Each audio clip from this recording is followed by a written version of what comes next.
Sergeant Sergei had to go to the station today to hand in his report, but he didn't want his colleagues to see the bruises on his face. Vladimir came to ask for his leave.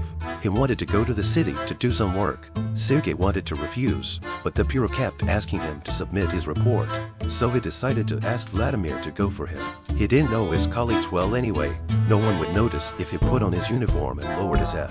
Vladimir arrived at the police station in the city in his police car. He walked through the door, found the window and filed a report. The janitor didn't even look up. He did the job Sergei asked him to do. Vladimir happily returned to his car and was about to leave.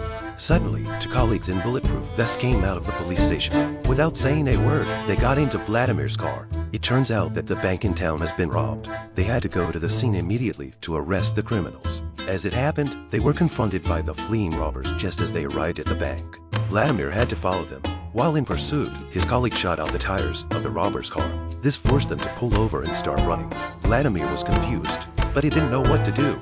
That's when Sergei called to ask why he wasn't back yet. Vladimir briefed him on the situation and what was going on. Then he went to the city as fast as he could to take care of things. Then he happily jumped in the car and headed back to the village. But as soon as the car started to move, a man crashed into his windscreen. Impressive, Lieutenant!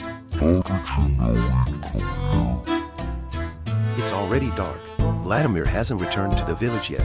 Sergeant Sergei was watching the TV. Vladimir was on the news.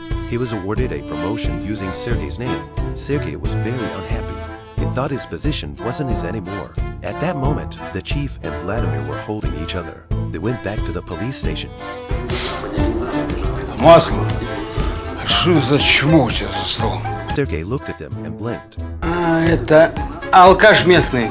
В клетку давай. Sergei didn't dare to say anything when he saw that. He went to the cage and closed the door himself. He got a promotion for doing nothing this day. Поздравляю. Спасибо. Vladimir, on the other hand, was a little sad. В сиянии снег серебрит.